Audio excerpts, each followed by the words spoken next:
As Sonichu races through the city, Rosachu rides on Sonichu's shoulders, grasping his ears like handlebars.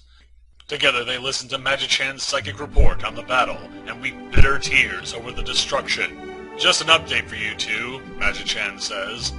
We've managed to take out some of the baddies. All the other electric hedgehogs are aiding the medics with transport of the injured citizens, and to be unbrainwashed jerk-ops, although some of them didn't make it sadly.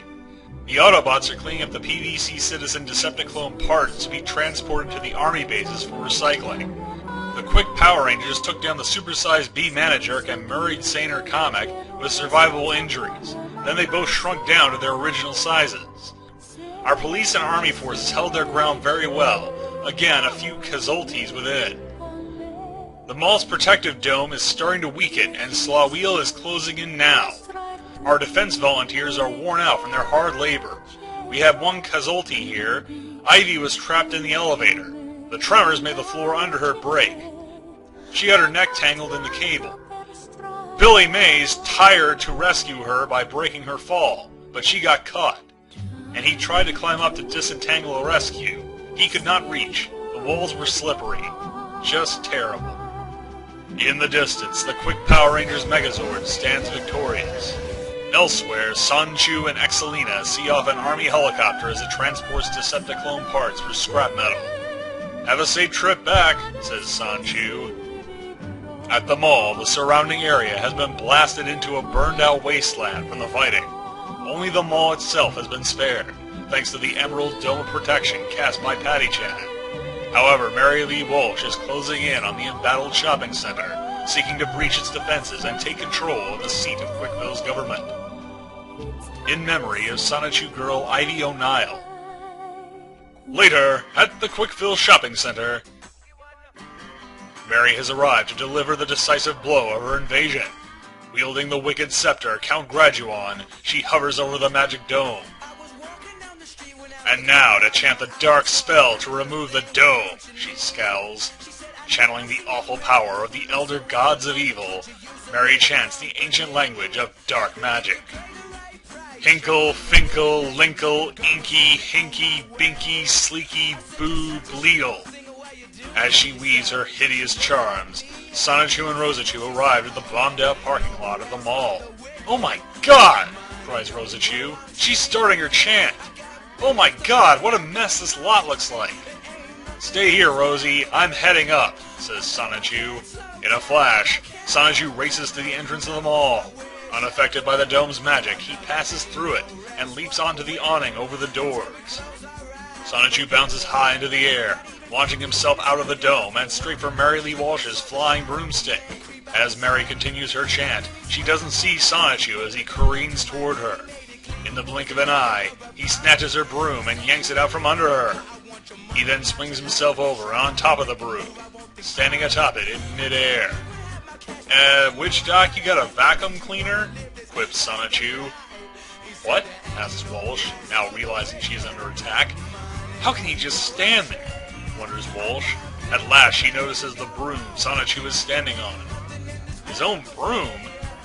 "Oh," she thinks as the truth dawns on her. "My broom! Good grief!" But before she can fall, Count Graduan takes action. "Hold on, Slawwheel," he says. "I'll make a floor grid." As Mary dangles from Count Graduan's handle, the evil scepter emits a powerful wave of dark magic, which creates a platform of energy for her to stand upon. "Good job, Count," says Walsh as she alights on the platform. But Sonichu spin dashes off of Mary's broom, splitting it in two, and leaps down to the platform to confront her. "What a dirty, yet almost smart, trick," says Sonichu. "It's just you and me now, Slawwheel. I will fight you in honor of Quickville, my sweet Rosachu, and Christian." "As you wish, Mouse," says Walsh. "I'm a hedgehog, not a sand shrew," says Sonichu. From below, Rosachu watches as her husband and Mary Lee Walsh circle each other for the final battle. Mary attacks first, stabbing at Sonichu with her red pitchfork, but Sonichu easily dodges with his super speed. Frustrated, Mary fires a volley of dark magic attacks at Sonichu. With a smile on his face, Sonichu evades these attacks as well. Sonichu then goes on the offensive, firing a bolt of lightning at Mary Lee Walsh's pitchfork, knocking it out of her hand. "Shoot!" she cries, now disarmed. Sonichu then uses a combination of spin dash and homing attack to finish Mary off. However, just before he can collide with her, Walsh erects a magic shield. At first, the barrier holds Sonichu at bay, but he continues pushing forward. Desperately, Mary prepares an energy blast to attack Sonichu before he can penetrate the sphere. But once again, Sonichu is too fast for the Wicked Witch. He bats her Crimson Blast aside and kicks her in the belly with thwack. The force of the blow sends Mary flying across Graduan's platform and over the edge. "Help!" Mary cries, clinging to the edge of the platform with one hand. On the platform, Sonichu notices her peril. Above, Graduan considers her plight. "Ooh, that witch! My life is very important, and she has done nothing for my escape from this Orbish jail, or even a resurrection. She is of no concern to me, and she is only a selfish, shallow witch." As Graduan stands by, Mary begins to lose her grip. "Graduan, you idiot!" she thinks. "Help!" she screams again. At last, she loses her handhold on the platform and begins to fall. Then, at the last moment, someone grabs her hand. Walsh looks up to find her mortal enemy, Sonichu, dangling from the platform to rescue her. Noticing Graduan above, Sonichu quickly flings Mary back to the safety of the platform, while he drops to the ground. Out of danger, Mary dusts herself off. "Oh well, he wins this time," she thinks. "I'm tired, and I've done enough for now. Count, and sphere me and take us home." Returning to her hand, Graduan generates a sphere of magic to transport them back. "Yes, Slaweel," he says. To himself, he thinks, "she'll fall soon." Meanwhile, below, Sonichu lands safely in his wife's arms. "Thank you for catching me, sweetheart," says Sonichu. "That's okay, Honeybolt.